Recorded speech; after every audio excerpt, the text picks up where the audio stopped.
The next demonstration that I'm going to be showing you today is how to create your Yayo Kusama umbrella for a kindergartner, a first grader.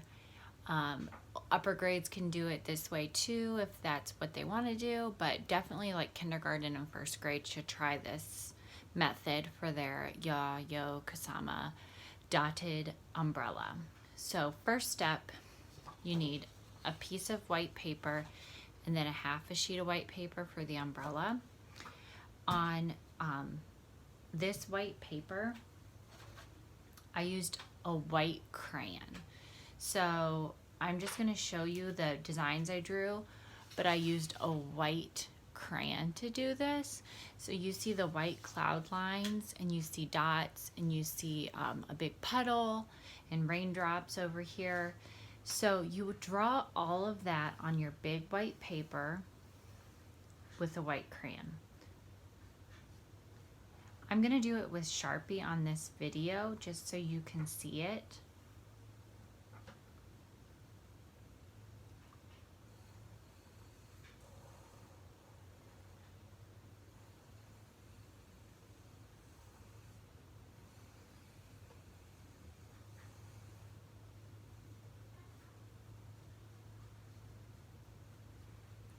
So I did all of this with white crayon on this paper.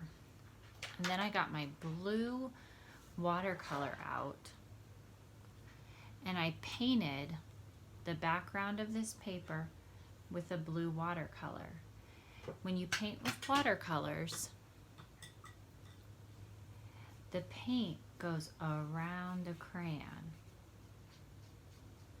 So you can use like blue, and I mixed in a little bit of black watercolor too when I did this project into my sky.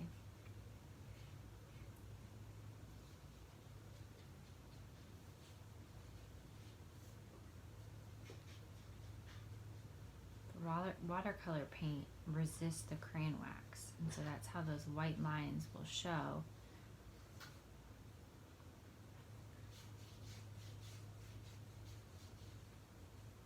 And as it dries, the white shows up even more. So on your background paper, you're going to draw a rainy day with a white crayon. First step. The second step is to have an adult help you, or you can do this yourself. On your half sheet of paper, you're going to just draw a U shape or a hill shape.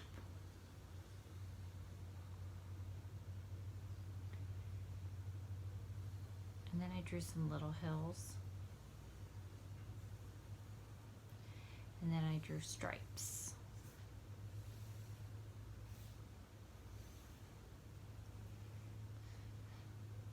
If you're more advanced, when you draw your umbrella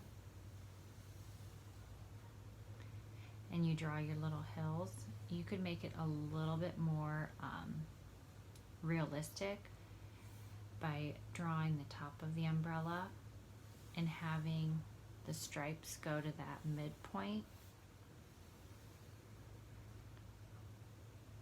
So that would be one option for doing your umbrella. You could even have a parent draw this for you, or an older sibling. There's another option for doing your umbrella.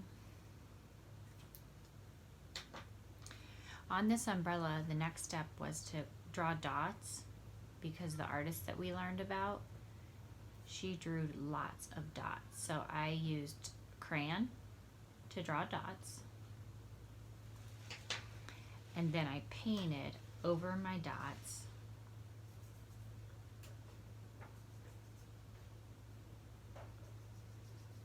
with watercolor paints.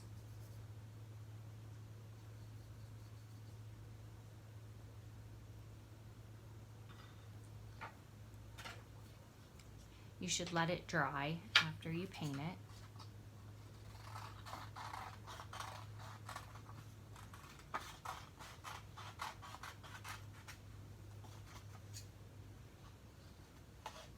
You're going to do your best cutting if you have scissors at home.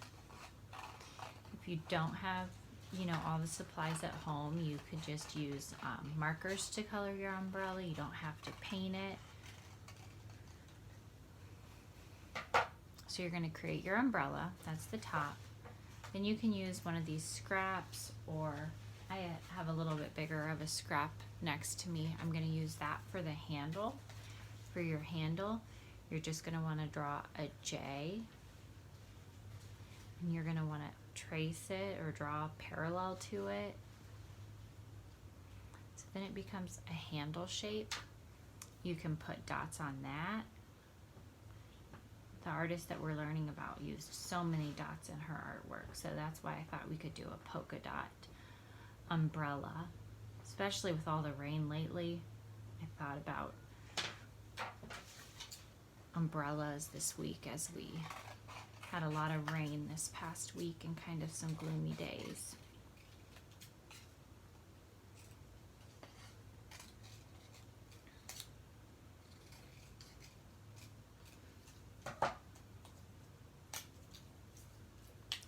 I used a glue stick and I glued my handle to the back of my umbrella. I painted this with brown watercolor. And then once everything was dry, I put my umbrella onto my big puddle. I think I need some more glue on that.